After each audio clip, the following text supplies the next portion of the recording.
ಸ್ನೇಹಿತರೆ, ಕುತ್ತಿಗೆ ನೋವು, ಸರ್ವೈಕಲ್ ಸ್ಪಾಂಡಿಲೋಸಿಸ್ ಮತ್ತು ಸರ್ವೈಕಲ್ ಡಿಸ್ಕ್ ಬಲ್ಜ್ ಎರಡೂ ಇತ್ತು. ಇವ್ರಿಗೆ ಎಷ್ಟು % ಕಡಿಮೆ ಆಗಿದೆ ಇವಾಗ? ಒಂದು ವಿಸಿಟ್ಗೆ. ಮುಂಚೆ ಹೆಂಗೆ ಕಷ್ಟ ಆಗ್ತಿತ್ತು ನಿಮಗೆ? ಮಲ್ಗಕ್ ಆಗ್ತಿರ್ಲಿಲ್ಲ ಸರ್. ಹೆಂಗಿದ್ರು ತಲೆದಂಬಿಲ್ಲಾನು ಮಲ್ಗಕ್ ಆಗ್ತಿರ್ಲಿಲ್ಲ. ಹೆಂಗಿದ್ರು ಸಪೋರ್ಟೇ ಸಿಗ್ತಿರ್ಲಿಲ್ಲ, ಅಷ್ಟು ನೋವಾಗೋದು. ಅದ್ ಯಾವಾಗ ನಿದ್ದೆ ಬರುತ್ತೋ ಬಂದಲ್ಲೇ ನಿದ್ದೆ ಮಲ್ಕೋಬೇಕಾಯ್ತು. ನೋವು ನಿದ್ದೆನೆ ಬರ್ತಿರ್ಲಿಲ್ಲ. ಈಗ ಬಂದು ಒಂದು ಟ್ರೀಟ್ಮೆಂಟ್, ಫಸ್ಟ್ ಟ್ರೀಟ್ಮೆಂಟ್ ಅಲ್ಲಿ 50 ಭಾಗ ಹೆಂಗ್ ಕುತ್ತಿಗೆ ನೋವಿಲ್ಲ ಸರ್. ಸ್ವಲ್ಪ ಜರ್ನಿ ಮಾಡಿದ್ರೆ ನೋವಿದೆ ಅಷ್ಟೇ. ಓಕೆ. ಸೊ ಮುಖ್ಯವಾಗಿ ಇವಾಗ ಕುತ್ತಿಗೆ ನೋವು ಹೋಗ್ಬಿಡುತ್ತೆ. ನೀವು ದಿನಾಂಕ ಇನ್ನೊಂದು 2 ಸರಿ 3 ಸರಿ ಟ್ರೀಟ್ಮೆಂಟ್ ತಗೊಂಡು ಕಂಪ್ಲೀಟ್ ಆಗಿ ಹೋಗುತ್ತೆ, ಮತ್ತೆ ಬರ್ದಿರುತ್ತಲ್ಲ.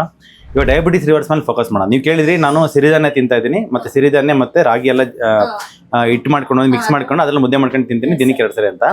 ಡಯಾಬಿಟಿಸ್ ರಿವರ್ಸಲ್ಗೆ ಹೆಲ್ಪ್ ಆಗಬೇಕಂದ್ರೆ ಕಾರ್ಬೋಹೈಡ್ರೇಟ್ ಯಾವತ್ತು 1 ಟೈಮ್ ತಗೊಳ್ಳಿ. ಯಾಕಂದರೆ ಕಾರ್ಬೋಹೈಡ್ರೇಟ್ನ ಅಧಿಕವಾಗಿರ್ತಕ್ಕಂಥ ಸೇವನೆಯಿಂದನೇ ನಮಗೆ ಡಯಾಬಿಟಿಸ್ ಬಂದಿರುತ್ತೆ.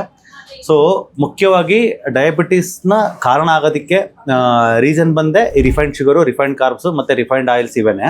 ಆಯಿಲ್ಸನ್ನ ನೀವು ಸ್ಯಾಚುರೇಟೆಡ್ ಫ್ಯಾಟ್ಗೆ ಶಿಫ್ಟ್ ಮಾಡ್ತೀರಾ, ಅಂದರೆ ಕೊಕೊನಟ್ ಆಯಿಲು, ಬೆಣ್ಣೆ, ತುಪ್ಪ ಅಥವಾ ಎಳ್ಳೆಣ್ಣೆಗೆ ಶಿಫ್ಟ್ ಮಾಡ್ತೀರಾ. That is very good.